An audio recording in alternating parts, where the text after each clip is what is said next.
शानदार सा क्वेश्चन जो कि अक्सर आपको एग्जाम में दिख जाता है, वो है आपका भिन्नों के बड़े छोटे आरोही अवरोही क्रम को व्यवस्थित करने में। लिखा है कि दी गई संख्याओं में से किसका आरोही क्रम सही है। आरोही मतलब होता है असेंडिंग आर्डर, जिसको कहते हैं छोटे से बड़ा। मतलब हमको ये डिसाइड करना है कि कौन सा इसमें छोटे से बड़े क्रम में लिखा हुआ है। तो आप अगर देखेंगे तो सारे फ्रैक्शंस एक ही हैं, बस उनकी जो अरेंजमेंट है, जो उनकी व्यवस्था है, वो अलग अलग तरीके से लिखी गई है। तो आपको प्रत्येक फ्रैक्शन को थोड़ा सा उठा के रखना होगा। यहाँ पे लाई रखिए, एक में से एक सेट को उठा के रख लीजिए, कन्फर्म हो जाएगा। 5/8 है, 19/24 है, और लास्ट देखिए क्या दिया है, 11/16। हम पहला ऑप्शन ले रहे हैं, उसी हिसाब से चेक कर लेंगे, अभी कन्फर्म हो जाएगा। यह छोटे से बड़े में अगर नहीं होगा तो बाकी कौन सा है। ये भिन्न ऐसे हैं जिनका हर आपको अलग अलग दिख रहा है, अंश भी अलग अलग दिख रहा है, अंश हर का डिफरेंस भी अलग अलग दिख रहा है। 3 परिस्थितियों में हमको ओरल बताना आसान हो जाता है हमारे लिए। यदि डिनोमिनेटर सेम होते हैं तो न्यूमरेटर में जो लॉन्ग होता है, बड़ा होता है, उसी को हम लार्जेस्ट मानते हैं, बड़ा मानते हैं। यदि न्यूमरेटर सेम होता है तो डिनोमिनेटर में जो छोटा होता है वह मान बड़ा होता है, जो बड़ा होता है मान वह छोटा होता है। अंश हर का अंतर समान है, उसमें भी प्रॉपर फ्रैक्शन का सिस्टम अलग होता है, इम्प्रॉपर का अलग होता है। मैंने इसके पहले वाले एनालिसिस में इस तरह की चीज़ों को एक्सप्लेन किया था। अभी अगर ऐसा कुछ नहीं है, ना तो अंश हर का अंतर सेम है, ना तो डिनोमिनेटर सेम है, ना तो न्यूमरेटर सेम है, तो आपको किसी भी हालत में डिनोमिनेटर्स को सेम करना ही पड़ेगा। अब वो करने के लिए आप भाग दे सकते हैं दशमलव लगा लगा के। नहीं भाग दे पा रहे हैं तो फिर आप एक और पैटर्न है जिसको मैं आपको समझाता हूँ। आपको डिफरेंस कर लेना चाहिए, किसका किसका, न्यूमरेटर और डिनोमिनेटर का। डिफरेंस करेंगे 3 मिलेगा, डिफरेंस करेंगे 19 5 24 5 मिलेगा, और 11 5 16 यहाँ पर भी 5 मिलेगा। मतलब प्रत्येक का डिफरेंस आपको कन्फर्म हो गया कि जो 3 5 और 5 का है। ऐसी कंडीशन में इस 3 का, इस 5 का और इस 5 का एलसीएम ले लें, जो कि 15 होगा। क्या होगा, 15। अब 15 आया तो अब इसको देखिए प्रेजेंट कैसे करेंगे। 3 5 15, 3 से इसको डिवाइड करिए, 5 5 25, यहाँ पर लिखिए 25। 5 से डिवाइड करिए, 5 तिया 15, 19 त्रिक 57, 5 तिया 15, 11 तिया 33। सबसे छोटा कौन है, 25। 25 मतलब 5/8। उससे बड़ा कौन है, 33। 33 मतलब 11/16। उससे बड़ा फाइनली 57, उसके हिसाब से 19/24। तो राइट सोल्यूशन आप देखिए, यह इससे बड़ा ए है, इससे बड़ा ए है। अगर यह कहीं अरेंजमेंट आपको दिख रहा है 5/8, 11/16, 19/24, तो आपको ऑप्शन नंबर सी में दिख रहा होगा। जितने लोगों ने सी ऑप्शन लगाया, एकदम परफेक्ट सोल्यूशन है, राइट सोल्यूशन इस प्रश्न का बन रहा है। आप लोग मिला लीजिए। आई होप आप में से प्रत्येक ने किया होगा। और भी तरीके हैं करने के, एलसीएम ले सकते थे, बहुत बड़े नंबर नहीं थे, ठीक है। एलसीएम के अलावा जैसे आप 48 लेकर एलसीएम जा सकते थे। इसके अलावा भी जैसे अगर आप डायरेक्ट भाग दे दे करके देखते तो भी डिसाइड हो जाता, बन सकता था। मतलब दशमलव एक अंक पे लगा करके ऑटोमेटिकली एक जीरो बढ़ा करके भाग दे करके भी करा जा सकता है। तो फिलहाल सी ऑप्शन इस प्रश्न का उत्तर है। आप सभी लोग उतार ले, सही सोल्यूशन आपने देखा है। इस प्रश्न को देखिए ध्यान से। अक्सर ऐसे प्रश्न आपको दिखेंगे आपके एग्जाम में। एक से एक एक्सप्रेशन समीकरण दिया हुआ है, जिसको अगर आप ऐसे प्रेजेंट करें तो लिखा है 433 की पावर 24 है ना, ब्रैकेट में नंबर्स हैं, माइनस 377 है की पावर कितना है, कमेंट जरूर कर दे अपने अपने आंसर्स को, प्लस 166 है, पावर कितना है, 54 है। और इसका एक जो सोल्यूशन बनेगा उसके अंत में अर्थात यूनिट डिजिट पर क्या प्राप्त होगा, ये आपको बताना है। ध्यान दीजिएगा, मैं आपको समझा रहा हूं कि अंत में अगर 3 है, फिलहाल केवल 3 की नहीं, अंत में 2 हो, 3 हो, 7 हो, 8 हो, किसके किसके लिए देखिए, अंत में 2 हो, 3 हो, 7 हो, 8 हो, पावर को क्या करते हैं, 4 से भाग करते हैं, रिमाइंडर निकालते हैं, रिमाइंडर जो आता है अप्लाई करते हैं, अंत की वैल्यू पता चल जाती है। जैसे अंत में 3 है, पावर को 4 से करेंगे भाग, 4 से जैसे ही भाग करेंगे तो यह पूरी तरह से कट जाएगा, अर्थात रिमाइंडर 0 आएगा। ध्यान देना, दो केसेस में, जब 3 रहे और 7 रहे और पावर पूरी तरह से 4 से कट करके 0 हो जाए, शेषफल 0 हो जाए, तो इसके केस में 1 आएगा, इसकी केस में भी 1 आएगा। जबकि अंत में अगर 2 रहेगा, 8 रहेगा, तो इसकी केस में 6 आएगा, इसकी भी केस में 6 आएगा। तो फिलहाल ना समझ में ऐसे आता है तो अगर रिमाइंडर 0 है तो 0 की जगह 4 का उपयोग कर लेते हैं, ठीक है। 4 का उपयोग करेंगे, 3 की पावर 4 करेंगे तो 81, मतलब अंत में 1 आना वैसे भी कन्फर्म था। यहाँ पर 7 है, इसको भी हम 4 से भाग करेंगे, 4 9 36, रिमाइंडर 2 आया, 2 को इसके ऊपर अप्लाई करेंगे, 7 की पावर 2 49, मतलब 9 आया। प्लस चाहिए, किसी भी संख्या के अंत में 0 हो, 1 हो, 5 हो, 6 हो, पावर चाहे जो लगा रहे, पावर चाहे जो लगा रहे, उसके इकाई के मान में कोई परिवर्तन नहीं होता, 6 का 6 ही रहेगा। अब पूरा सोल्यूशन करिए, 1 - 9 + 6 मतलब एक प्रकार से -2 होगा, और -2 क्यों होगा, 6 एक साथ 9 में से निकलेगा तो 2 आएगा। और जब भी मान नेगेटिव आए तो उसको पॉजिटिव बनाने के लिए 10 से घटा देते हैं, 10 से 2 निकलेगा तो 8 होगा। इसका राइट सोल्यूशन 8 होगा। अगर आपने पहला ऑप्शन देखिए दिया है, जितने लोगों ने दिया है आंसर दे रहे हैं आप लोग, आप सभी के उत्तर सही है। 8 इस प्रश्न का राइट सोल्यूशन होगा इसका। इसको प्रॉपरली आप लोग देख लें, समझ लें। और जितने लोगों ने किया है सबका सही है, सभी बधाई के पात्र हैं। हाँ, अच्छा लगता है आपका सही सलूशन देख करके। तो फिलहाल सही जिसका है खुश हो जाए, जिसका गलत है खुश दुखी बहुत ना हो, समझ ले, जिससे कि आगे फिर इस तरह से गलतियां ना होने पाए। अगले क्वेश्चन पर आइए। 220 छात्रों में पूरा इंग्लिश में नहीं लिख पाए हैं, क्योंकि इंग्लिश में लिखते हैं तो पूरा बोर्ड भर जाता है। ऐसे प्रश्नों को देखा, मतलब आपको एक्सप्लेन मैं कर देता हूँ, अंग्रेजी में भी समझ लीजिएगा। आपको जो जिसको ना समझ में आया ध्यान दीजिएगा। 220 टोटल छात्र होते हैं ना, एक स्कूल में 220 छात्र हैं। 120 मेल हैं, मतलब लड़के हैं, पुरुष छात्र हैं, और शेष महिला हैं, मतलब शेष बाकी लड़कियां हैं।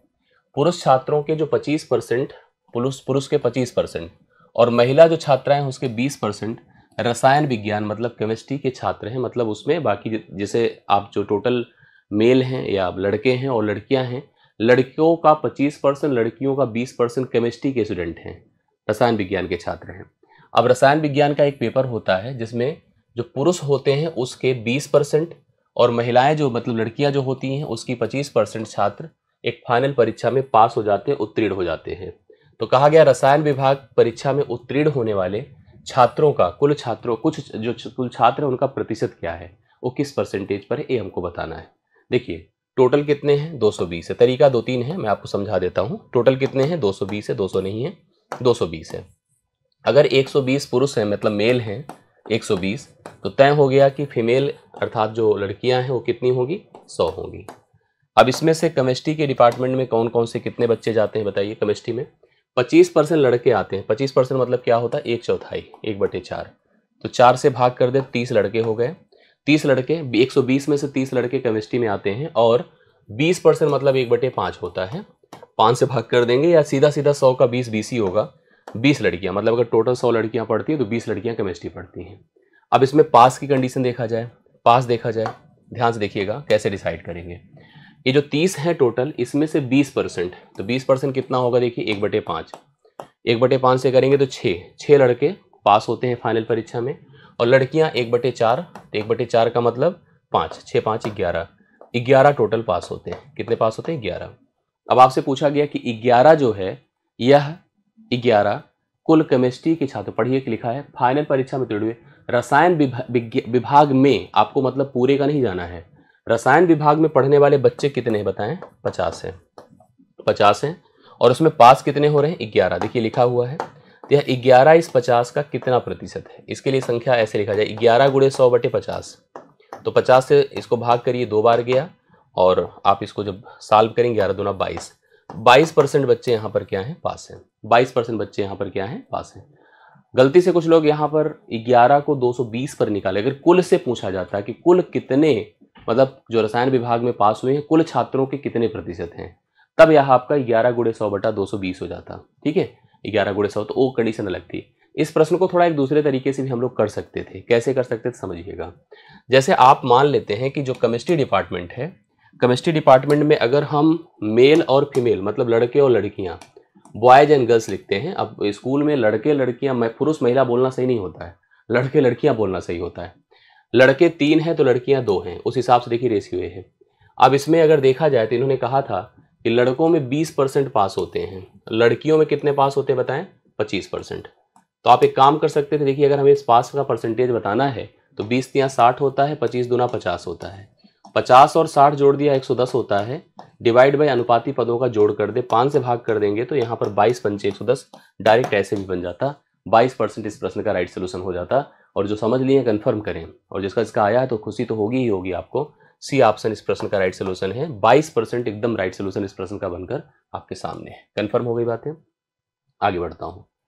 ये देखिए एक सिंप्लीफिकेशन का प्रश्न है, और इसकी इंपॉर्टेंस आप जानते हो कि सिंप्लीफिकेशन क्या कैसे काम करता है, कितना उसका उपयोग है। तो बॉड मास तो सबको क्लियर ही होगा, BODMAS। बी मतलब ब्रेकेट ऑफ, ब्रेकेट मतलब कोष्ठक, कोष्ठक में भी सबसे पहले बार कहीं पर हो तो, नहीं है तो छोटा मझला बड़ा ना। ये देखिए सिस्टम ये होता है इसका, छोटा मझला और बड़ा, ये होता है कोष्ठक का कॉन्सेप्ट। ओ मतलब आप मतलब गुणा आप जानते हैं, जहां पर आप लगा है तो आपको प्रियोरिटी दी जाती है। ये सीक्वेंस आप priority to solving any equation जिसके पास सभी अलग अलग ऑपरेटर्स आपको दिख रहे होते हैं। आप मतलब का मतलब गुणा, डी मतलब भाग अर्थात यहाँ पर डिवीजन, यम मतलब गुणा मल्टीप्लिकेशन, ए मतलब जोड़ एडिशन, और यस मतलब घटाव सब्ट्रैक्शन। इस प्रकार से सारे टर्म आपको प्रेजेंट किए गए हैं। समीकरण देखिए क्या है, जैसा लिखा उसको प्रॉपर लिखना पड़ेगा। 2 गुणे 3 है भागे 2 है का, अब इसको हिंदी में का बोल सकते हैं आप लोग। 3 गुणे 2 है भागे, ब्रैकेट में जाओ 4 + 4 है गुणे 4 है भागे 4 है, आप मतलब का लिख सकते हैं 4 है, फिर -4 है भागे 4 है गुणे 4 है। इस प्रकार से इतने 4 का उपयोग किया गया है। अब आप लोग जो हल कर सकते हैं प्लीज़ इसका सोल्यूशन बता सकते हैं कमेंट में। अगर आया है तो बड़ी अच्छी बात है, नहीं आया तो आप ध्यान से देखिए कैसे क्या है। थोड़ा सा इस तरफ चलते हैं, अगर पहले इधर तो बाद में ब्रैकेट भी हल कर डालेंगे हम लोग। जैसे जैसे लिखा है उसी क्रम में हम लोग डिसाइड करते हुए आगे बढ़ते चले जाएंगे। प्रश्न आपको हल होता दिखेगा। सबसे पहले आपका दिख रहा है 2 3 इसको 6 कर दो, करेक्ट है। 3 से अगर इसको भाग करेंगे तो 1/2 होगा, और इधर भी 2 से गुणा है, इधर भी 2 से गुणा हुआ, तो खत्म ही हो गया एक तरह से। अगर देखा जाए 2 बन रहा है, 2 इधर चले चले अंदर ब्रैकेट की तरफ देखा जाए क्या कैसी स्थिति है इसकी, समझिए थोड़ा सा। पहले 4 गुणे क्या है, 4 है मतलब 16 है, ठीक है। 4 गुणे 4 है मतलब 16 है। और अगर आप इसको क्या करते हैं 4/16 करते हैं, क्योंकि देखो 4 भागे लिखा है ना, तो 4/16 मतलब 1/4 है, और इधर भी देखिए 4 से गुणा है, तो एक प्रकार से खत्म ही हो गया, मतलब 1 बचा। यहाँ 4 था, यहाँ 1 कर दो। इधर चले आइए थोड़ा इस साइड में, 4 भागे 4 तो आपको पता है कि 1 होगा, 1 गुणे 4 आपका कितना हो जाएगा, 4 हो जाएगा। 1 गुणे आपका 4 होगा, तो आप लिख सकते हैं -4, तो 4 4 से खत्म हुआ, 1 ही बच रहा है, तो 2 भागे 1 है, रिजल्ट तो आप 2 दे ही रहे होंगे, और 2 अगर आंसर आपने दिया तो एकदम परफेक्ट है। राइट सोल्यूशन डी ऑप्शन इस प्रश्न का, 2 इज द राइट सोल्यूशन। 2 इस प्रश्न के लिए करेक्ट सोल्यूशन बनता है। आप लोग नोट करें प्लीज, सही आंसर डी है, 2 इज द करेक्ट सोल्यूशन। 2 इस प्रश्न का राइट सोल्यूशन है, ठीक है, सही है। जिसका जिसका आ रहा कमेंट में 2 एकदम परफेक्ट है। 8 4 1 सब ये सब नहीं होगा, केवल 2 ही राइट सोल्यूशन इस प्रश्न का बनकर आ रहा है।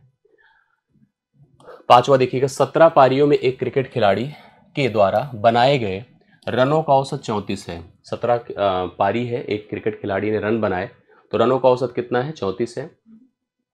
5 रन से अपनी औसत को बढ़ाना चाहता है, मतलब वो चाहता है कि किसी के सामने औसत 34 बताना उसे अच्छा नहीं लग रहा है, वह 34 5 39 बताना चाहता है, इसलिए जो 18वीं पारी खेलेगा उसमें ठीक ठाक उसको परफॉर्म करना होगा। यही लिखा है कि 17 पारी में उसने 34 के औसत से रन बनाए थे। 5 रन प्रति मतलब औसत को बढ़ाने के लिए उसे अगली पारी अर्थात 18वीं पारी में कितने रन जोड़ने होंगे, अर्थात कितने रनों का स्कोर खड़ा करना होगा। तो औसत का प्रश्न है, आप समझ रहे हैं। यहाँ पर लिखो पारी, पारी मतलब संख्या, पारी मतलब संख्या, और यहाँ पर लिखिए औसत, ठीक है। पारी मतलब संख्या, यहाँ पर औसत। 17 पारी में किस औसत से रन बनाया, 34 के औसत से। अभी क्या है कि एक पारी वह जब जोड़ेगा, मतलब एक पारी शामिल करेगा, तो पारियों की संख्या हो जाएगी 18। कह रहा औसत कितना बढ़ाना है, 5, औसत बढ़ाना है 5, मतलब औसत लाना कितना है, 39। ना लिखता, कहता कि 39 बनाने के लिए, तो आप ऐसे भी कंफर्म करते कि 5 बढ़ रहा है। तो ऐसी कंडीशन में देखिए क्या स्थिति बन रही है कि आप पुराना ले लो औसत, पुराना औसत, आ जाइए नई संख्या के पास।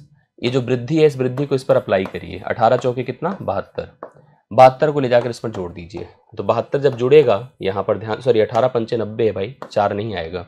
हाँ, अभी पता चले कि कुछ और ही आंसर लिख दे। 5, 18 गुणे 5 मतलब 90, अर्थात यहाँ पर आपको 72 नहीं 90 जोड़ना होगा। कितना जोड़ना होगा, 90 जोड़ना होगा। जब 90 जोड़ेंगे, 90 30 120 और 4 24, मतलब सैकड़ा बनाना पड़ेगा, सेंचुरी। 124 इस प्रश्न का राइट सोल्यूशन होगा। अगर वह अपनी इस पारी में 124 रन बना दे तो उसका औसत जो 34 था वो 39 हो जाएगा, मतलब 5 बढ़ जाएगा। ये तरीका है इस प्रश्न को हल करने का। नहीं आता है ट्रेडिशनल हल करें, लेकिन थोड़ा सा ट्रेडिशनल में डाउट रहेगा कि कैलकुलेशन थोड़ी सी बड़ी, 17 गुणे 34 करना, 18 गुणे 19 39 करना, फिर डिफरेंस करना, तो थोड़ा सा अजीब हो जाता है। इस हिसाब से कर लेने से चीज़ें आसानी से हल हो जाती है। तो पांचवा प्रश्न है, राइट सोल्यूशन आपका क्या है, सी ऑप्शन 124 आप करेक्ट आंसर नोट करें। आगे बढ़िएगा, छठे पर आ जाइए। 4 अंकों की वह सबसे बड़ी संख्या ज्ञात करें जिसे 3 5 7 और 9 से भाग देने पर क्रमशः 1 3 5 7 शेष बचता है, ठीक है। सबसे पहले आप समझो कि आपको कुछ नंबर दिए गए हैं जो डिवीजर है, अर्थात भाजक हैं। जो एलसीएम से पढ़े हैं अभी रिसेंट, उनको पता होगा भाजक हैं। भाजक में क्या क्या है, 3 है, 5 है, 7 है और 9 है। इस प्रकार से हमारे पास 4 नंबर हैं। रिमाइंडर मतलब शेषफल, शेषफल देखिए क्या है, 1 है, 3 है, 5 है, 7 है, ये शेषफल है। आप देख पा रहे हैं यहाँ पर स्थिति क्या है कि भाजक और रिमाइंडर का जो डिफरेंस है वो 2 2 2 और 2 का है, अंतर 2 का है, सबका समान अंतर है। ऐसी कंडीशन में नियम ये होता है, ध्यान से देखिएगा, जो ये संख्याएं हैं 3 जो 4 जो भाजक हैं, आपको एक नंबर ढूंढना होगा यन। यन मतलब वह संख्या जो कि इन सब से पूर्णतः कट जाए, अर्थात एक प्रकार से इनका एलसीएम हो जाए। क्या हो जाए, एलसीएम। एलसीएम से आप डायरेक्ट आंसर नहीं क्लियर कर सकते हैं, लेकिन हम वहाँ तक पहुँचने में हमें हेल्प करेगा। जैसे अगर हमसे केवल यह पूछता, ये जो ना लिखा होता 4 अंकों की बड़ी से बड़ी संख्या, ए लिखता कि वह सबसे छोटी संख्या। अगर ए लिखा होता तो वह सबसे छोटी संख्या क्या होगी, जिसको अगर हम 3 से 5 से 7 से 9 से भाग कर रहे हैं तो शेषफल 1 3 5 7 आ रहा है, तो हम डायरेक्ट यहाँ पर एलसीएम ले लेते। एलसीएम से इस कॉमन डिफरेंस जो यहाँ पर बन रहा है भाजक और रिमाइंडर का, उसको हम घटा देते, क्योंकि शेषफल सबके अलग अलग आ रहे हैं, इक्वल नहीं आ रहा। इक्वल शेषफल में एलसीएम में चीज़ें जोड़ी जाती हैं, और अगर अलग अलग शेषफल्स होते हैं तो जो उनका डिफरेंस होता है उस डिफरेंस को घटाया जाता है, जिससे कि सबके अलग अलग शेषफल हम अचीव कर सकें। अगर वहाँ पर प्रश्न में 4 अंक की वह बड़ी से बड़ी संख्या ना पूछा दिया होता तो हम एलसीएम करते और एलसीएम से इस 2 को घटा देते। अब फिलहाल 4 अंकों की सबसे बड़ी संख्या पूछ रहा है, तो आपको 4 अंकों की सबसे बड़ी संख्या पता है 9999 होगी। नियम के हिसाब से एलसीएम से इसको भाग किया जाता है, भाग करके जो रिमाइंडर आता है उस रिमाइंडर को इससे घटाया जाता है। घटाने के बाद जो संख्या प्राप्त होती है वह इनसे कटने वाले होती है, लेकिन उस कटने वाले को अगर 2 से घटा दे तो आपका सही आंसर प्राप्त हो जाता है। फिलहाल ऑप्शन में 4 अंक की सब संख्याएं ही दी गई हैं और बड़ी छोटी डिसाइड करना है, तो हमको तो पता यही अपना आंसर है। हमको ये भी पता है कि अगर इन्हीं में से कोई एक ऐसा ही उत्तर होगा जिसको जब मैं 3 से भाग करूंगा तो शेषफल 1 आएगा, 5 से करने पर 3 आएगा, 7 से करने पर 5 आएगा, 9 से करने पर 7 आएगा, ऐसा ही होगा। इसका मतलब ये सारे नंबर 2 से घटे हैं, 2 से कम हुए हैं। 2 से कम हुए तो अगर सब में 2 जोड़ दूं तो मैं एक ऐसी पोजीशन पर पहुंच जाऊंगा ना, ऐसे एलसीएम से करके इस प्रोसीजर पे जाना है टफ है। एक ऐसी कंडीशन पर पहुंच जाऊंगा कि नंबर हो जाएगा 9765, ये नंबर हो जाएगा 9766, ये नंबर हो जाएगा 9768, ये नंबर हो जाएगा 9767। अब हम लोग इस ऐसी स्थिति पर पहुंच गए कि यह नंबर जितने भी आए हैं इस सब के सब 3 5 7 9 से कंप्लीटली डिवाइड हों, डिविजिबल हों। तो 9 से कटने का मतलब अंकों का जोड़ 9 से कटे। वैसे भी एक चीज़ और देख लीजिए, 5 से चेक करो, कोई संख्या 5 से तभी कटती है जब उसके अंत में 0 हो या 5 हो। किसी ऑप्शन में अंत में 5 नहीं है, केवल पहले ऑप्शन में है। यही वह संख्या है जो 5 से कट सकती है, बाकी कोई कटेगा ही नहीं। तो हमारा जो पूरा फोकस इसी पर है। बाकी डिविजिबिलिटी भी आप चेक कर लो, अगर 9 से कर लिया 3 से करना ही नहीं पड़ेगा। 9 से 9 कट ही रहा, 9 7 7 6 13 5 18 है, 9 से भी कट जाएगा, 7 से भी कट जाएगा, इसलिए यही प्रश्न राइट सोल्यूशन है। आपके पास 9763 वह नंबर है जिसको जब आप 3 से भाग करो, देख लो नंबर करके चेक कर लो रफ पे, 1 शेषफल आएगा, 5 से करने पर 3 आएगा, 7 से करने पर 5 और 9 से करने पर 7 शेषफल आएगा। परफेक्ट है, इस प्रश्न का राइट सोल्यूशन है। बाकी ट्रेडिशनली कोई करेगा तो मत करना, ठीक है। चलिए छठा प्रश्न है, पहला ही ऑप्शन इसका right solution. It's very good question. और इस तरह के क्वेश्चंस आपको परीक्षा में दिखते हैं जहां पर हम कंफ्यूजन से हमेशा आते हैं कि जोड़े की घटाएं, पूरा प्रोसीजर करें तो टाइम लगेगा। इस टाइप से हमें यहाँ पर चीज़ों को सेट करना होगा दिमाग में। लीजिए इस प्रश्न का एक इंडिसेस का वैसे घातांक के क्वेश्चंस आपको दिख जाते हैं। थोड़ा सा डाउट लोग को होता है, लेकिन जो थोड़ा बहुत सर्च पे अपना कंट्रोल रखते हैं वो लोग आराम से कर लेते हैं। जैसे लिखा है 3 की पावर x है -3 की पावर x - 1 है, बराबर कितना दिया है 486 है। आपको x का मान बताना है कि रियली x का मान क्या होगा। 3 की पावर x अगर हम कॉमन कर लें तो 1 - 1/3 होगा। बोलो क्यों? 3 की पावर x कॉमन किया तो यहाँ पर 1, यहाँ से गया 3 की पावर -1 बचेगा, और -1 को हम 1/3 लिखेंगे, 486 कर दें, ठीक है 486। अब देखिए 3 की पावर x करें, 1 से 1/3 घटाएं 2/3 होगा, ठीक है, बराबर 486 कर दें। 2 से इसको डिवाइड कर दें, 2 दूना 4, 2 चौके 8, 2 3 6, 302 43, इसको 3 से मल्टीप्लाई कर, 3 की पावर x इक्वल टू 3 से इसको मल्टीप्लाई करेंगे 729 होगा। तो मतलब स्थिति ये हो गई कि 3 की पावर x इक्वल टू 3 की पावर 6 हो गई, 3 की पावर 6 हो गई। बेसिस अगर सेम होते हैं तो पावर इक्वल हो जाते हैं, तो x बराबर कितना हो गया 6। आपने x ही यहाँ पर आपको ज्ञात करना था, तो x का मान एग्जैक्टली कितना हो रहा है 6 हो रहा है। ऑप्शन नंबर डी देखिए, सबके आंसर सही है लगभग मैं जो देख पा रहा हूँ। डी ऑप्शन 6 इस प्रश्न का राइट सोल्यूशन है। प्लीज सभी लोग नोट कर लें, 7वां प्रश्न डन होता है। 8वें पर आ जाइए। एक फल विक्रेता फल बेचने वाला है, अंगूर 23% की हानि पर बेचता है, नुकसान करता है अपना, ठीक है, लेकिन स्वास्थ्य लाभ के लिए अंगूर बेच रहा है। तो अंगूर कभी खाइए तो बहुत ही फायदेमंद होते हैं ना। एक फल विक्रेता अंगूर को 23% की हानि पर बेच रहा है और ऐसे बाट का उपयोग करता है जिससे कि वजन सही बाट से 30% कम है। उधर तो मेरे मन में उसके प्रति जो है थोड़ा सा सिंपैथी बनी, मतलब इज्जत बनी, लेकिन जब मैंने दूसरी लाइन पढ़ी कि जब आप 1 किलोग्राम अंगूर खरीदने जाते हैं तो 700 ही ग्राम लेकर आते हैं। क्यों? क्योंकि उसने बाट में इधर-उधर कर दिया। उधर तो उसने कहा कि अरे सर आओ मेरे पास। इसी को कहते हैं बेईमान दुकानदार। ठीक है? एक तो कह रहा है हमसे कि हम 23% के नुकसान पर बेच रहे हैं। सर देखो मैंने मंडी से भाव में उठाया है और मैं आपको कितने में दे रहा हूँ? आपको मैं तो इतना कम में दे देता हूँ। ऐसे बोल रहा है ना? 2 तरीके से इस प्रश्न का सॉल्यूशन हम कर सकते हैं। मैं आपको दोनों तरीके समझा देता हूँ। वो कह रहा है सर मंडी से अगर मैंने जितने में उठाया 23% के नुकसान पर मैं आपको दूँगा। मैं इतना हूँ, समझ रहे हैं? लेकिन उसने 1 किलोग्राम हमने कहा चलो 1 किलोग्राम अंगूर दे दो यार। तो 1 किलोग्राम अंगूर हम लेकर घर तो पहुँचे और खुशी-खुशी पहुँचे कि यार उसने तो नुकसान में दे दिया था हमको। घर पहुँचे तो जब वज़न तौला तो पता चल रहा है कि अरे! ये तो 1 किलोग्राम है ही नहीं है। ये तो 30 ग्राम कम है, 30% कम है। मतलब अगर 1 किलोग्राम हम खरीदेंगे 700 ही ग्राम अंगूर लेकर आएँ। तो अब उसने लाभ अचीव किया है, उसका लाभ परसेंट क्या है? मैं 2 तरीके से प्रश्न का सॉल्यूशन करता हूँ। एक सॉल्यूशन है कि मान लो हम 1 किलोग्राम अंगूर खरीदने गए थे। 1 किलोग्राम होता है 1000 ग्राम। 1000 ग्राम के लिए मान लो 1000 रुपये तय था हमारा। ठीक है? क्योंकि 1 ग्राम का मूल्य हमने 1 रुपये मान लिया तो 1000 रुपये तय। अब उसने कहा कि सर हम 23% के नुकसान पर दे देंगे। 23% के नुकसान का मतलब है 1000 से 23 मतलब 230 निकल जाएगा तो 770 बचेगा। 23 निकला 23% मतलब 23% का अर्थ होता है कि 230 ना, इधर 10 से गुणा है 100 में ना, तो इधर भी 10 से गुणा कर लो। 770 रुपये मैंने दिया। जो 1000 रुपये वाला अंगूर था उसके लिए मैंने 770 दिया। बट उस दुकानदार ने सोचो दिखे कितना दिमाग लगाया है। जो हम 1000 ग्राम लेने गए थे तो उसने मुझे 30% कम करके केवल 700 ही ग्राम अंगूर दिया। लो, मतलब 700 ग्राम अंगूर दिया है। आप 700 ग्राम लेकर आए हैं। वह 700 ग्राम के लिए उसने कितना भुगतान किया होगा? 700 रुपये। और हमसे कितना लिया है? 770 रुपये। कितने का फ़र्क है बताओ? ऐसे काट दिया करिए। 7 धाम में 70, 7 ग्राम में 77। 10 से 11 1 बढ़ रहा है। 1 गुणे 100 बटे आप क्या कर सकते हो? 10। 10% का दुकानदार को लाभ हुआ इस व्यापार में। 10% का लाभ है। तो 10% इस प्रश्न का राइट सोल्यूशन है सी ऑप्शन। एक तो तरीका ये हो गया जो अक्सर किलोग्राम के प्रश्न कितना कम तौला वजन ज़्यादा तौला उस पर डिपेंडेंट होता है। ऐसे के लिए हल करने का सबसे बेहतरीन तरीका भी होता है, ऐसी बात नहीं है। अगर ये कर रहे हैं तो सही तरीका है। दूसरा तरीका देखिए, हमसे जैसे ये कहा कि 23% की हानि पर हम अंगूर आपको दे देंगे। मतलब 100 का अंगूर किस में दे रहा है बताएं? 23 कम कर दो 77 में दे रहा है। 100 का अंगूर कैसे दे रहा है? 23 कम करके 77 में दे रहा है। दूसरी तरफ उसने हमको एक्चुअली जितना हमको चाहिए था, हमको 100 ग्राम चाहिए था या 100 चाहिए था, तो 100 की बजाय उसने हमें कितना दिया? 30 कम करके दिया। तो एक प्रकार से 100 की जगह पर हमको उसने 70 ही दिया है। 70 ही दिया है। अब क्रमिक कर दो, इसका इससे कैंसिलेशन कर दें और चाहे तो और भी कर दें। 7 धाम में 70, 7 ग्राम में 77। यहाँ पर 10 से कितना हो रहा है? 11 हो रहा है। 10 से 11 मतलब 1 बढ़ा है। किस पर बढ़ा है? 10 पर बढ़ा है। 1 गुणे 100 बटे 10 कर दें तो 10% का लाभ उस दुकानदार को इस सौदे में उस फल विक्रेता को हो रहा है। दोनों तरीके से आप प्रश्न का सलूशन कर सकते हैं। 8वां नंबर आपका डन होता है। आप सभी लोग अच्छे से इसको रिवाइज कर लीजिएगा, देख लीजिएगा। और जिसका जिसका 10% आया उस सभी लोगों ने बहुत बढ़िया किया है।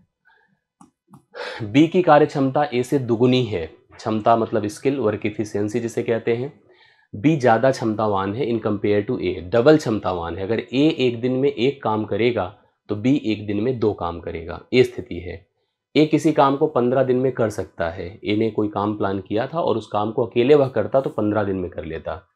तो हमसे पूछा जा रहा है कि ए ने काम शुरू किया लेकिन कुछ दिन के बाद उसमें बी भी शामिल हो गया, जिसके कारण देखिए उन्होंने उस काम को, इसके कारण मतलब बी के आने की वजह से काम 11 ही दिन में पूर्ण हो गया। कितने दिन में? 11 दिन में। तो पूछा गया उन्होंने एक साथ कितने दिन तक काम किया था। देखिए 2 तरीके से मैं प्रश्न का हल करूंगा। एक तो ऑप्शन से ओरल जा सकते हो आप लोग। सबसे पहले क्षमता की बात किया जाए। क्षमता ए और बी की ऐसे है कि ए की क्षमता अगर 1 है तो बी की क्षमता 2 है। मतलब ए क्षमता मतलब work done in the unit time, एकांक समय में किया गया कार्य ही आपकी क्षमता कहलाती है। अगर ए एक दिन में एक काम करेगा तो बी एक दिन में 2 काम करेगा। That showing the efficiency of the persons. उनकी कार्य क्षमता को प्रेजेंट करता है ए और बी की। करेक्ट है? 1:2 के रूप में प्रेजेंट किया है। अब ध्यान से सुनिएगा। लिखा है कि अगर ए से वह काम करवा लो तो 15 दिन में काम पूर्ण हो जाएगा। सोचो अगर ए एक दिन में एक काम करता है, ए एक दिन में एक काम करता है और 15 दिन में पूरे कार्य को किया है तो टोटल वर्क ऐसे ही बता दीजिए आप कितना हो जाएगा। 1 गुणे 15 मतलब 15 वर्क टोटल है। इस 15 काम को इन दोनों ने मिल करके देखो काम, पहले ऐसे कंडीशन सोचिए, प्रारंभ से दोनों साथ में नहीं थे। ए द्वारा काम शुरू होता है, ए ने काम स्टार्ट किया, कुछ दिन के बाद बी उसमें शामिल हो गया, कुछ दिन के बाद बी उसमें शामिल हो गया। अब उसने कहा है कि फिर उन्होंने उस काम को कंप्लीट 11 दिन में पूर्ण कर लिया, काम को 11 दिन में पूर्ण कर लिया। तो पूछा गया उन्होंने एक साथ कितने दिनों तक काम किया था, ये बताना है हम लोग को। जैसे देखो कार्य ऐसे स्टार्ट होता है, कार्य की कुल मात्रा 15 है, यहाँ पर कभी इंड होगा, ठीक है। स्टार्टिंग में पहले ए ही आया, अपनी क्षमता से करता रहा, लेकिन कुछ दिन के बाद उसमें बी भी सम्मिलित हो गया, मतलब ये ऐसी स्थिति हो गई। अब जब बी आ गया, दोनों मिलकर करने लगे, तो कार्य आपका 11 दिन में पूर्ण हो गया। जो 15 काम था 11 दिनों में समाप्त हो गया। दो तरीके से इसको कर सकते हैं। जैसे इसका एक पहला तरीका ये है कि अगर ए जो है, ए अकेले 11 दिन तक किया होता, सोचो 11 दिन सोचता कि हम ए से ही करवाएं, देखो काम पूरा हो पाएगा कि नहीं। पता चलता जब ए एक दिन में एक काम करता है तो भाई 11 दिन में कितना काम करता, अकेले करता तो बेचारा 11 कार्य करता। इसका मतलब 11 कार्य उसने किया भी है, ऐसी बात नहीं कि नहीं किया उसने। भाई वो 11 दिन तक लगातार लगा था कि नहीं लगा था, खुद ही सोचो, लगा था कि नहीं, बिल्कुल लगा था। भाई ये तो लगातार था ना, शुरू भी किया था अंत भी किया था, बी बाद में आया था ना। तो ये अपनी पूरी एनर्जी, पूरी क्षमता दिया है, पूरे अपने इफिशियंसी का योगदान दिया है काम में। 11 कार्य उसने सहमति से सम्मिलित में किया है, 11 काम उसने ही किया है एक तरह से देखा जाए। तो 11 निकाल दो, 11 निकाल दो, 4 कार्य इन दोनों ने मिलकर किया होगा, 4 कार्य इन दोनों ने मिलकर किया होगा। मिलकर नहीं, ए इसमें बी ने किया होगा, क्योंकि ए ने कर दिया है ना, ए ने 11 पूरा काम कर दिया है, 11 दिनों तक था तो 11 काम तो उसी का योगदान है ना, 4 काम का योगदान बी का है। तो बी का ए है 4 कार्य, और बी ने इस 4 कार्य को कितने दिन में किया होगा आप खुद ही बता दो। भाई एक दिन में बी कितना काम करता है, 2, 2 से कर दे भाग, तो 2 दिन में वह उस कार्य को पूर्ण कर सकता है। तो इसका मतलब 2 दिन बाद आया भी होगा। अब 2 दिन बाद आया होगा तो उत्तर इसका 2 दिन हो जाएगा। आप इसको थोड़ा वेरीफाई कर लो तो कंफर्म हो गया। मतलब इसका सेंस ए बनता है कि 2 दिन तक अकेले ए ने काम किया था। कितना कार्य किया होगा, 2 काम किया होगा, सोचो 2 काम किया होगा। अभी इसके बाद दोनों आ गए, काम कितना बचा आप खुद ही देख लीजिए। काम इसके बाद अभी देखा जाए तो यहाँ पर जैसे एक तरह से इसने क्या पूछा, उन्होंने एक साथ कितने दिन तक काम किया था, ये हम बता रहे हैं 2 दिन तक काम किया था। 2 गुणे 3 मतलब 6 काम इन लोगों ने मिलकर किया था, 6 काम मिलकर किया था। अभी बचा था 9 काम, तो 9 काम इस समय जो है अकेले ए ने किया होगा, तो 9 6 15 टोटल ऐसे भी हो सकता था, डायरेक्ट ओरल भी बता जा सकता है। फिलहाल मैंने जैसे बताया उस हिसाब से उत्तर कर लीजिए। 2 दिन बाद वह शामिल हुआ था, ठीक है, 2 दिन बाद शामिल हुआ था। ये स्थिति आपके सामने है ना। उन्होंने एक साथ कितने दिन तक काम किया था, 2 दिन तक उन लोगों ने साथ में काम किया था। इसको ऐसे समझ कर चलिएगा, 2 दिन तक साथ में किया था, तभी 3 दूना 6 काम उन लोगों ने मिलकर किया था। अकेले ए ने कितना काम किया था बताओ, 9 काम, 9 6 15 टोटल डिसाइड हो गया। आगे चलते हैं। 100 मीटर लंबे और 80 मीटर चौड़े फर्श को इस प्रकार ढकने के लिए समान लंबाई की कम से कम कितनी वर्गाकार टाइल्स की आवश्यकता होगी कि टाइल का कोई भाग बर्बाद ना हो। मतलब ऐसी स्थिति है, देखो ये है कमरा है, आप ध्यान से देखिएगा, कमरे की लंबाई 100 मीटर है और चौड़ाई 80 मीटर है। हमको बताना है कि वह समान, देखो जैसे आप पढ़ेंगे वर्गाकार टाइल मतलब लंबाई की तरफ भी उतना ही लेंथ रहेगा और चौड़ाई की तरफ भी उतना ही लेंथ रहेगा, ये वर्गाकार टाइल्स है। ऐसी कि जो लंबाई को भी कंप्लीट डिवाइड कर सके ऐसे, और चौड़ाई को भी कंप्लीट डिवाइड कर सके, तो ऐसी संख्या इन दोनों का मासा होगी। क्या होगी, मासा।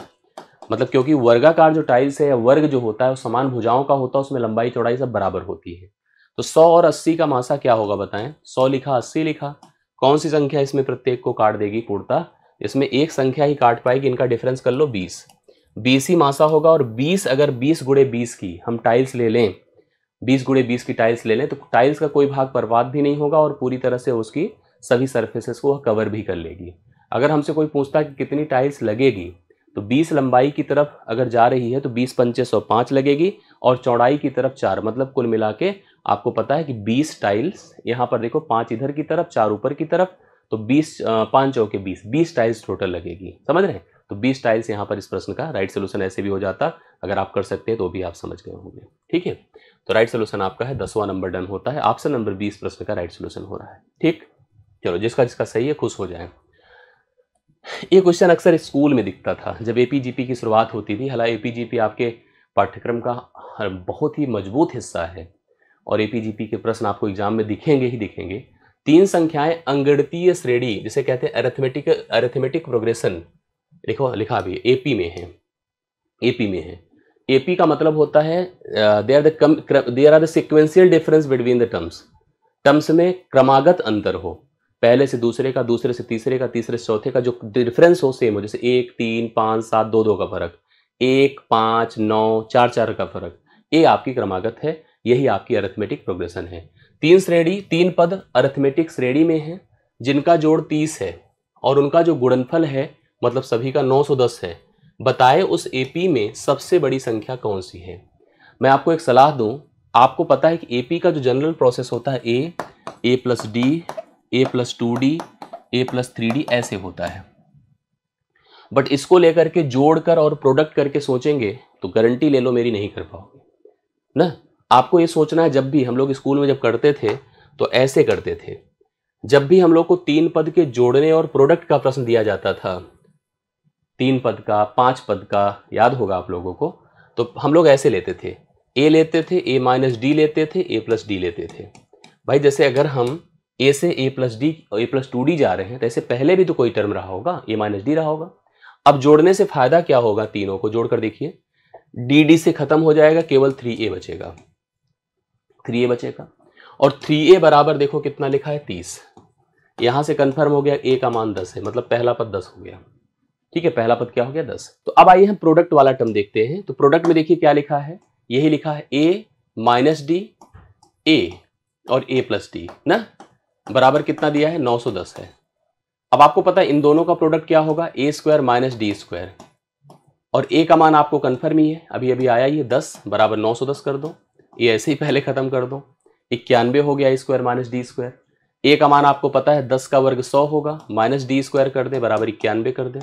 इसको उधर बुला ले तो डी स्क्वायर बराबर कितना हो जाएगा बताएं, इधर जाएगा तो 9 हो जाएगा, और डी का मान आपको कंफर्म हो गया 3 हो गया। डी का मान क्या हो गया 3। अब अगर डी का मान आपका 3 वर्गमूल में, हालांकि प्लस माइनस हम दोनों लेते थे तो प्लस के हिसाब से भी सीक्वेंस बनता था, माइनस के हिसाब से भी सीक्वेंस बनता है, बनता ही है, ऐसा नहीं है कि नहीं बनेगा। अब आपसे इसने कहा है कि सबसे बड़ा पद बता दो क्या होगा। तो जैसे अगर हमने पदों को ए माइनस डी, ए प्लस डी लिया है तो ए का मान तो आपको 10 है ही है। ठीक है, ए का मान 10 है, 10 में से 3 घटा दें, 10 में नेगेटिव लेकर चलोगे तो नहीं सेट होगा, 10 में से 3 घटा दे 7 हुआ, और 10 में 3 जोड़ दे 13 हुआ। तो सबसे बड़ा ही पद पूछा है, सबसे बड़ा पद यहाँ पर क्या हो जाएगा बताएं, 13 हो जाएगा। सबसे बड़ा पद यहाँ पर 13 होगा। राइट सोल्यूशन आप देख सकते हैं। इस प्रश्न का 11वें का राइट सोल्यूशन आपका 13th है, जो आप लोग प्लीज निकाल लें और सही कर लें। आई होप आपको क्लियर हो गया होगा। 11 नंबर। चलिए 12वें पर आइए। 125 लीटर दूध और पानी के मिश्रण में 25% पानी है। दूध और पानी के मिश्रण में 25% अर्थात 1/4 पानी है। नए मिश्रण में जल को 30%, देखो दुकानदार जो दूध वाला है वो दिमाग लगा रहा है कि जो दूध का परसेंटेज पहले 25 ही था अब उसको 30% बनाना चाहता है। इसके लिए उसे कितना और जल मिलाना पड़ेगा, ये उसका प्रयास है। हम लिखते हैं milk and water. Milk and water 25% पानी है तो 25% 1/4, मतलब कहने का अर्थ है कि अगर 4 की टोटल मात्रा है तो 1 पानी है 3 दूध है, ये रेशियो है। दोनों मिला दो 4 है, 1 पानी है 3 दूध है। अब कह रहा है कि हम चाहते हैं कि पानी का भाग 30% अर्थात 3/10, मतलब अगर कुल भाग 10 हो तो 3 भाग दूध पानी हो जाए और 7 भाग दूध हो जाए, ऐसा हो जाए। ठीक है, यही बोला है कि पानी का भाग जो है वो 30% करने के लिए कितना जल मिलाना है, मतलब पानी को समान रखना है। हमें जल कितना जोड़ना ये बताना है, पानी को सेम रखना। क्या पानी सेम दिख रहा है? नहीं। तो सेम कैसे करेंगे, अगर हम इसको 7 से गुणा कर दें और इसको 3 से गुणा कर दें तो ऑटोमेटिकली देखिएगा अभी आपको पता चल जाएगा क्या स्थिति होगी। 7 से गुणा करते ही यह 21 और 7 होगा, और 3 से गुणा करते 21 और 9 होगा। आपको दिख रहा है दोनों बराबर दूध हो गया। पानी बढ़ता दिख रहा है, हाँ 2 बढ़ता दिख रहा है। हम 2 बढ़ता दिख रहा है, इसी 2 का मान ही आपको बताना है कि 2 का मान क्या होगा। 21 7 कितना होता है 28, 28 बराबर क्या दिया है 125, 28 बराबर 125। 2 बराबर आपको बताना है, 2 से इसको डिवाइड करें 14, 14 अट्ठे क्या होता है 112, 112 13 बचेगा, 14 9 126। फिर 8.92 में एक ही ऑप्शन है जो पहला है, तो पहला ऑप्शन राइट सोल्यूशन होगा। 8.92 लीटर पानी मिलाना होगा, तब जाकर के दूध का परसेंटेज 25 की बजाय 30 हो जाएगा। तो राइट सोल्यूशन पहला ऑप्शन है, जो आप 12वें क्वेश्चन का नोट कर सकते हैं। 13 पर जाएं। 127 की पावर 97 है प्लस 97 की पावर 97 है, होल पावर, इसको अगर कहा जा रहा है कि 32 से भाग करो, किससे? 32 से भाग करो, ये से लिख देते हैं। तो कह रहा शेषफल कितना आएगा। अब डायरेक्ट सोचे कोई और कहे कि भिन्न से कर लेंगे हम, तो कह देना कि भैया नहीं पॉसिबल, हम नहीं कर पाएंगे। इसका तरीका देखिएगा, जब भी कभी पावर आड हो, विषम हो, तो आप बेसिस को जोड़ दिया करिए। जोड़िए इन दोनों को, लाइए जोड़ देते हैं। 7 7 14, 9 2 11, 1 12 और 1 224 आया, डिवाइड बाई 32 है। अब सोचो 32 है और मैं आपको श्योर कर रहा हूं कि 32 का मतलब 7 से चला जाएगा, सीधा सीधा जा रहा है। 7 से जा रहा है तो रिमाइंडर 0 हो गया। 7 दूना 14, 7 त्रिक 21, 1 22। रिमाइंडर 0 का मतलब कंप्लीट डिवीजर है, कंप्लीटली डिवाइड कर देगा, शेषफल 0 आएगा। इस तरह का जब भी प्रश्न होगा ध्यान दीजिएगा, पावर को देखा जाता है यदि वो विषम होते हैं तो आधारों को जोड़ करके भाजक से भाग कर देते हैं, जो शेषफल आता है वही उत्तर हो जाता है, नहीं तो नॉर्मली प्रोसेस हो ही नहीं सकता है। आप सोचो कि 32 से इसको भाग करो, चलो जो शेषफल आया उतना बार कहाँ कर पाओगे। ठीक है, कुछ भी टोसेंट बिल्सन्स कुछ भी लगा दो फॉर्मेट्स, प्रॉब्लम सब में रहेगी। ऐसे में सबसे बढ़िया रहता है कि आपको अगर पावर और दिखे तो आप बेसिस को ऐड कर दें, ऐड करके भाजक से भाग कर दें। ठीक, 13 नंबर डन होता है। चलिए 14वें पर आ जाइए। एक खिलौने का जो अंकित मूल्य है, प्रिंटेड प्राइस 1800 रुपये है। बिक्री के दौरान 20% और 15% की सिलसिलेवार मतलब क्रमिक दो छूटें दी गई हैं, दो क्रमिक छूटें दी गई हैं। खिलौने का विक्रय मूल्य कितना होगा? खिलौने का विक्रय मूल्य क्या हो जाएगा? सेलिंग प्राइस क्या हो जाएगा? ये मार्क्ड प्राइस है, ये सेलिंग प्राइस है। ये मार्क्ड प्राइस है, सेलिंग प्राइस है। कह रहा है कि अंकित मूल्य 1800 था, अंकित मूल्य प्रिंटेड प्राइस 1800 था। 20% और 15% की दो क्रमिक अर्थात सिलसिलेवार छूट दी गई, तो 20% को हम क्या लिखेंगे बताएं? 1/5, मतलब 5 से 1 घटकर 4। और 15% है तो 15% को क्या लिखेंगे? 5 या 15, 5 बिसाम में 100, 20 से 3 घट करके 17, इस प्रकार से है। तो क्रमिक के हिसाब से सोचा जाए तो 20 पंचे 100 है, 20 पंचे क्या है? 100 है, और 17 चौके क्या है? 68 है। तो 100 का मान हमको दिया है कितना बता दें? 1800, और इसका मान आपको बताना है क्या हो जाएगा। क्या हो जाएगा? यही आपका सेलिंग प्राइस हो जाएगा। 100 से देखिए दोनों जीरो खत्म, 18 का गुणा आपको 68 से करना है, 18 का गुणा 68 से करना है। 18 8 144 होता है, हाँ, अंत में 4 पे एक ही ऑप्शन है, 1224। 8 8 64, 4 अंत में एक ही ऑप्शन है, बाकी आप गुणा करेंगे तो 1224 ही आएगा। ये इस प्रश्न का राइट सोल्यूशन होगा जो कि आपको बी ऑप्शन में दिया है। तो उसका सेलिंग प्राइस 1224 रुपये होगा, जो कि ऑप्शन नंबर बी में है। आप सभी लोग इसको देख सकते हैं। ठीक, चलिए 15 नंबर पर आइए। एक व्यक्ति ने प्रतिवर्ष 5% की दर से चक्रवृद्धि ब्याज पर 80,000 रुपये 80,000 को राशि को निवेश किया। करेक्ट है। अगर संचित ब्याज मतलब जो प्राप्त ब्याज हो रहा है 8,200 है, ध्यान से शब्द पढ़िएगा, ये चक्रवृद्धि ब्याज का क्वेश्चन है, कंपाउंड इंटरेस्ट का। 80,000 आपका प्रिंसिपल है जो आपने जमा किया है, देखो ध्यान से, और ये कितना पैसा था? 80,000। करेक्ट है। आपको जो ब्याज से पैसा प्राप्त हुआ है वो 8,200 है, 8,200 है। इसका मतलब आपका जो अमाउंट है एक प्रकार से 80,000 था ही। एक प्रकार से आप लिख सकते हैं, जैसे अगर हम 8,000 जोड़ दें तो 88,200, ये आपका जो है फाइनल अमाउंट बन जाएगा 88,200। 8,800 हमने 80,000 में 8,200 जोड़ा, तो पूछ रहा है कि अच्छा दर तो चलो ठीक है 5% की है, 5% की दर है, तो हमसे कह रहा है कि आप बताओ कि कितने समय बाद यह ब्याज हमको प्राप्त होगी। वह मतलब जो निवेश की समय है, अवधि है, उसको बताना है। आप देखो ऐसे जब प्रश्न दिखें तो बहुत ही थोड़ा सा डाउट होता है कि हम इसको कैसे सेट करें। बहुत आराम से देखिए, सोचिए, 2 जीरो खत्म कर दें, और इसके अलावा इसको भी ध्यान दीजिए, यह 1/20 होगा, अर्थात 20 से 1 जुड़कर 21 होगा, 20 से जुड़कर 1 21 होगा 1 साल के लिए। अगले साल के लिए आप सोचो 400 से 441 होगा। जब मैंने इसको भी देखा तो मुझे बड़ा कॉन्फिडेंस आया, ये 400 हुआ और ये आपका 441 हुआ। ये कन्फर्म है, यह 20 का वर्ग है और यह 21 का वर्ग है। उसी 5% के हिसाब से 2 बार में यह चीज़ें जनरेट हो रही हैं। n बराबर 2 है, अर्थात 5 मतलब 2 साल की बात है। 2 साल में आपको इस तरह से अमाउंट प्राप्त होता दिख रहा है। ए ऑप्शन राइट सोल्यूशन है, 2 साल का सही आंसर आपके सामने बन रहा है। 15वां नंबर आपका डन होता है। 15वां नंबर 2 इस प्रश्न का राइट सोल्यूशन आप सभी लोग उतार लें। अगले प्रश्न पर चलें।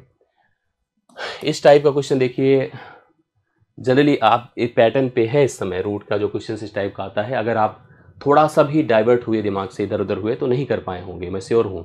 या कर पाए हैं तो कमेंट करिए, मैं देखता हूँ। 5√3, ध्यान से देखिएगा, 5√3 प्लस √75 की वैल्यू दिया है 17.32 और आपसे पूछा क्या है 14√3 प्लस 108, √108 का मान हमको बताना है। ठीक है, देखिए कैसे सोच पाते हैं, इसका सोल्यूशन कर पाते हैं। डायरेक्ट देखो जो 3 है रूट के अंदर वो तो ऐसा टर्म है कि उसका कोई फैक्टराइजेशन तो पॉसिबल नहीं है, बट 75 को हम सोच सकते हैं 5 गुणे 5 गुणे 3, 25 या 75 होता है, तो 5 अगर बाहर निकाल दे तो यह 5√3 है और इसका भी 5√3 ही होगा, बराबर 17.32 है। समझ गए ना, वर्ग करिए, 5 का वर्ग 25 और √3 का 3, 25 या 75, जोड़ के देखिए तो 10√3 हो गया। 10√3 का मान 17 कितना है 32 है। अब आपसे जैसे इधर पूछा है, देखिए इधर भी ऐसे सोचिए, जैसे 14√3 इसको रहने दीजिए। अब इसकी बात करें जो 108 है, 12×9 108 होता है या 36 3 108 होता है, तो 36 का वर्गमूल 6 होता है, 6√3 लिख सकते हैं। मतलब आप जैसे 108 को क्या लिख सकते हैं 6 गुणे 6 36 गुणे 3। अब 6 का वर्गमूल 6 गुणे 6 36 होता है, इसका वर्गमूल 6, √3 रह जाएगा, जोड़ेंगे तो 20√3 होगा। हमसे 20√3 का मान पूछा है, आपको 10√3 का मान दिया है, तो आप देख रहे हैं कितना है, जस्ट डबल है, गुणा 2 है। आप इसका भी जस्ट डबल कर दो, डबल करते ही मतलब आप 2 से गुणा करेंगे, 2 दूना 4, 2 तिया 6, 2 सते 14, 2 1 2 1 3, 34.64 है। इस प्रश्न का राइट सोल्यूशन है सी ऑप्शन। आप सभी लोग उतार लें, 34.64 है। 16वां प्रश्न आपका डन होता है, आप सभी लोग लगाएं, करेक्ट सोल्यूशन आपके सामने है। ठीक है, आई होप आपको समझ में आया होगा। नेक्स्ट क्वेश्चन पर आइए। ए और सी की मासिक बचत के बीच कितना, ए और सी की मासिक बचत के बीच अनुपात 3:5 है, 3:5 का है, और ए और बी के बीच का अनुपात 2:3 है ना। जैसे बचत का अनुपात 3% के बीच है, ए और सी के बीच में 3 और 5 का है, जबकि ए और बी के बीच 2:3 का है। सी की जो मासिक बचत है वह 4,500 है।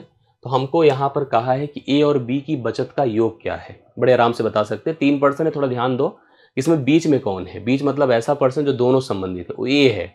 ए सी के साथ भी रिलेट कर रहा है और बी के साथ भी, तो हम ए को थोड़ा पकड़ के यहाँ बैठा देते हैं। चाहे तो किनारे भी लाकर सेट कर सकते हैं, क्रमिक में भी जा सकते हैं, वो भी बन जाएगा। किनारे का मतलब जैसे हम सी टू ए कह दें और ए टू बी कह दें तो भी बन जाएगा ऐसे, लेकिन रख लो ज़्यादा दिक्कत, वो सही हो जाएगा। सी रख लें, यहाँ पर बी रख लें। अब देखिए जैसे लिखा है ए और सी, तो ध्यान देना ए पहले रहेगा और सी यहाँ रहेगा। 3-5 करे, जो 3-5 है तो ए पहले है ना, सी बाद में है, तो 3-5 कर दिया। ए और बी 2:3 है। अब इसको हमें एक क्रम में लाना है कि जिससे तीनों का कंबाइन समझ में आ जाए। कंबाइन आने के लिए तरीका देखो, ए को बराबर करना पड़ता है। बराबर कैसे कर सकते हैं, इसको 3 से गुणा करके, इसको 2 से, या तो 5 है 3 है 3 कर दो, 3 है 2 है 2 कर दो, 5 दूना 10 होगा, 3 दूना 6 होगा, 3 3 9। ये इनका रेशियो हो गया उनकी बचत का, प्रत्येक का, जो आपको दिया गया है। ठीक है, अब जैसे इसमें हमसे कहा है सी, सी मतलब इसका मान 10 बराबर कितना है 4,500। ए और बी की बचत का हमसे योग पूछा है, तो ए की बचत है 6 और बी की बचत है 9, 15 का मान आपसे पूछा है। 5 या 15, 5 दूना 10 होता है, 2 से इसको डिवाइड करें, 2 दूना 4, 2 दूना 4, 2 पंचे 10, 0। अगर 2 से भाग कर रहे थे तो हम लोगों ने, अब 3 से गुणा करें, 3 शून्य शून्य, 3 पंचे 15, 3 दूना 6 1 7 और 3 दूना 6, 6,750 आ रहा है दोनों की बचत का योग। किसका किसका, ए और बी का। तो ऑप्शन नंबर ए इस प्रश्न का राइट सोल्यूशन है, 17वें क्वेश्चन का करेक्ट होता है। ठीक है, ये होता है 17वां क्वेश्चन, डन होता है। इसके बाद 18वें पर आते हैं। इरीन ने मास्क की बिक्री 308 रुपए में की ना, 308 रुपए में उसने मास्क को बेचा, जिससे कि उसे 12% की हानि हुई, 12% का नुकसान हुआ। कितने रुपए में बिक्री करने पर उसे 10% का लाभ प्राप्त होगा। तो आप सबको पता है कि जो लागत है वो हमेशा परसेंटेज में 100 होता है। 100 से 12% की हानि अर्थात 88% में उसने मास्क को बेचा था, तो 308 रुपए प्राप्त हुए थे। अब वह चाहता है कि उसे 10% का फायदा हो जाए, तो 110 में वह मास्क को बेचना चाहता है। यही वैल्यू हमको बतानी है, यही बतानी है। चलिए बता देते हैं फटाफट, कैसे करेंगे देखिएगा। 11 8 88 होता है, 11 दूना 22, 11 8 88 होता है। ठीक है, 11 दूना 22, 11 फिर से चेक करिए। 4 दूना 8 होता है, 4 सते 28 होता है, 2 से इसको डिवाइड कर दें, 2 पंचे 10, 2 पंचे 10 होता है, 55 का 7 से गुणा, 7 पचे 35, 7 पचे 35, 2 35 3 38, 385 रुपए है। 385 रुपए देखो ऑप्शन नंबर कहां पर दिया है, डी में दिया है। अगर वह 308 में बेचता था तो उसे 20% कितना था, 12% का नुकसान होता था। और अगर वह उसी मास्क को 385 में बेचेगा तो 10% का उसे फायदा होगा, जो ऑप्शन नंबर डी इस प्रश्न का राइट सोल्यूशन बन जाएगा। तो ये होता है क्वेश्चन नंबर 18। बहुत सारे लोग का आंसर आया 385। मास्क याद आते ही आपको याद आता होगा कोरोना में भी मास्क का जो है बहुत प्रभाव था, आप जानते ही हैं। बाकी अब मास्क की ऐसी स्थिति नहीं है। फिलहाल आगे प्रश्न को पढ़ते हैं।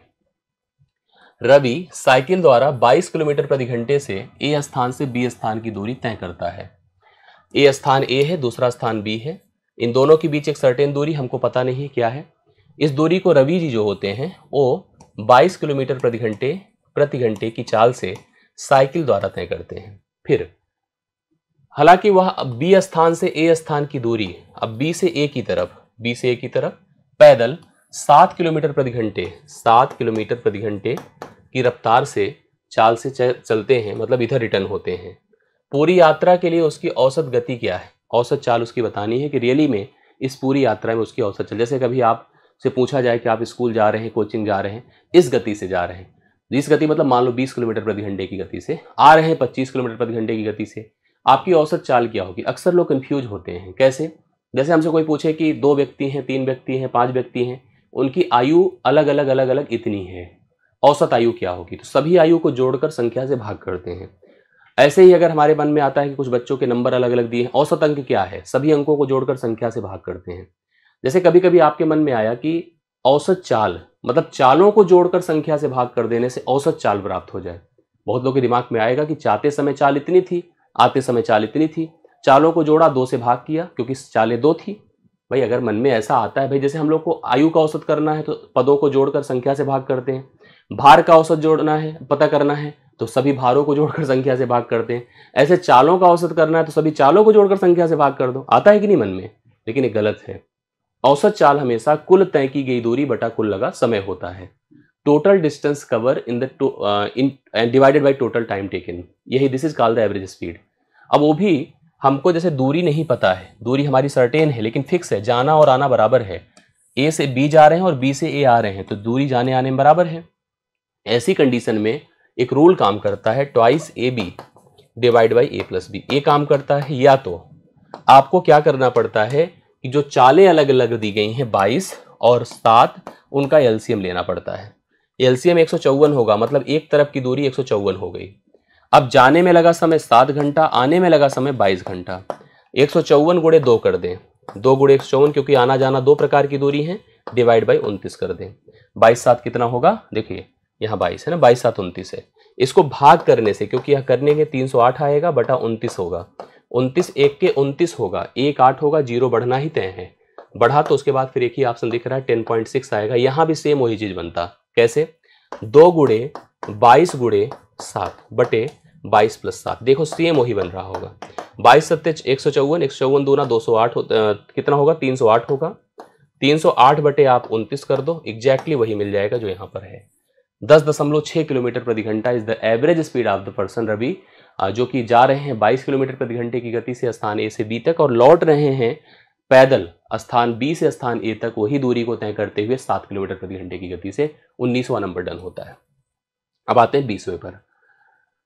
किसी एक तार को एक वर्ग के आकार में मोड़ा जाता है। जब भी आपको एडवांस का ऐसा प्रश्न मिले जहां पर तार हो या कोई ऐसी फ्लेक्सिबल चीज़ है जिसको अगर 2D सरफेस में या 2D स्पेस में या 2D स्ट्रक्चर में क्रिएट करें, और उस समय ध्यान से समझिएगा कि अगर अभी हम उसको वर्ग की आकृति में रख रहे हैं तो वर्ग के शेप को कवर कर ले, बना लेगा।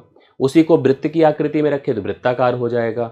उसी को त्रिभुज की आकृति में रखें त्रिभुजाकार हो जाएगा। जैसा उसकी आकृति आप चाहो तार को, क्योंकि फ्लेक्सिबल होते बना सकते हैं। इसी प्रकार से 3D का प्रश्न बनता है। कोई धातु की वस्तु है, पीट के पिघलाकर उसे नई धातु बनाते हैं तो वहां से उनकी मात्राओं में फर्क नहीं पड़ता है और यहाँ पर इनके परिमापों में फर्क नहीं पड़ता है। जैसे अभी वर्ग के फ्रेम में है, ये वर्ग मतलब सभी भुजाएं बराबर। तार को ऐसे देखो मोड़ के रख दिया, ऐसे फैला करके वर्ग की शेप में। तो यह 400, देखो इसका एरिया क्या दिया है, 484। हमको पता है कि इसी तार का, अब तार को काट के इसे पहले फैला दिया, फैला के लाएं और इसे हम वृत्त के शेप में बना दिए। वृत्त के शेप में इसी तार को, तार की लेंथ में कोई परिवर्तन नहीं, तो जो इसका परिमाप होगा वही इसकी परिधि होगी। ठीक है। अब हमसे वृत्त का क्षेत्रफल पूछा है तो वृत्त का क्षेत्रफल तभी आएगा जब हमारे पास रेडियस होगा, क्योंकि क्षेत्रफल हम सबको पता है पाई r स्क्वायर होता है। ना। तो आप सबसे पहले इसका परिमाप निकालने के लिए उसकी भुजा सोचो क्या है। एरिया दरअसल होता है, अगर सभी भुजाएं ए हैं तो ए स्क्वायर एरिया होता है। ए स्क्वायर बराबर 484 दिया है। ए बराबर आपको इसका वर्गमूल करने पर कितना मिलेगा, 22। 22 का वर्ग होता है 484, ठीक है। 22 होगा, सभी भुजाएं 22 22 हो जाएंगी। 22 22 22 22, तो परिमाप कितना हो जाएगा बताएं, 4 गुणे 84 22, ये हो गया परिमाप। यही परिमाप इसकी परिधि है जो 2 पाई आर होता है, बराबर 4 गुणे आप 22 कर दो, ठीक है। 2 गुणे 22/7 गुणे आप आर कर दो, बराबर 4 गुणे 22 कर दो। 22 22 से कटा, 2 दूना 4 होता है, आर बराबर 14 हो जाएगा, 7 दूना 14। क्षेत्रफल निकालना है, पाई मतलब 22/7 गुणे आर मतलब 14 गुणे 14। 7 दूना 14 होता है, 22 दूना 44, 44 गुणे 14, 14 चौके 56, 14 चौके 56 5 61, 616 सेंटीमीटर स्क्वायर। ऑप्शन नंबर 20 प्रश्न का राइट सोल्यूशन है। 20वां नंबर आपका डन होता है। तो इस प्रकार से 20 क्वेश्चन हमने तय कर लिए, कंफर्म हो गया, और आई होप आप सबको क्लियर हुआ। लेकिन तो अब हम लोग डीआई के प्रश्न पर आते हैं। डीआई का प्रश्न आप जब देखेंगे तो आपको तो हंसी आई होगी या डिस्टर्बेंस आप में क्रिएट हुआ होगा, मुझे भी हुआ है ना। मैं इसके लिए आप सभी से क्षमा चाहता हूं, क्योंकि डीआई में जो आपको कॉन्सेप्ट दिया था, क्वेश्चन का जो नेचर दिया था, उसके हिसाब से फिगर नहीं दिया था। मैं भी जब आपको अभी सोल्यूशन कराने जा रहा था तो मैंने जब फिगर देखा तो मेरे भी पल्ले कुछ नहीं पड़ रहा था। मुझे भी लगा ये सब क्या है, कहीं मेरे मन से डीआई चली तो नहीं गई दिमाग से।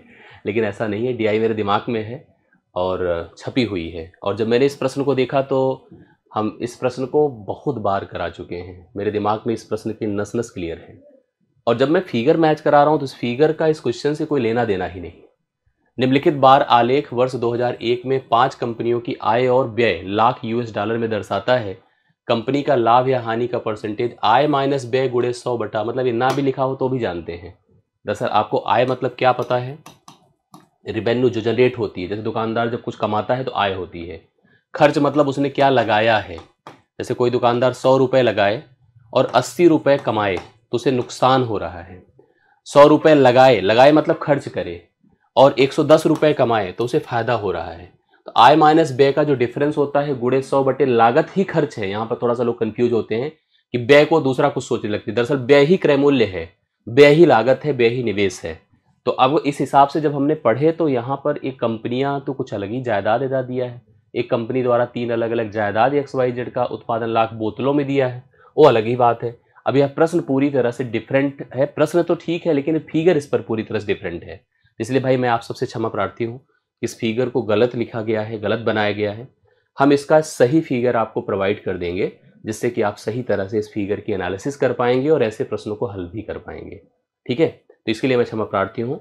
इसका मैं एक फिगर वाला सेशन बहुत ही जल्दी ही बनाकर उसको अलग से मैं आपको प्रोवाइड कर दूंगा, उसको आप लोग देख लीजिएगा, वो कवर हो जाएगा, करेक्ट हो जाएगा। तो अभी के लिए इस फिगर के लिए क्षमा प्रार्थी हूँ, बाकी के लिए पूरी तरह से धन्यवाद।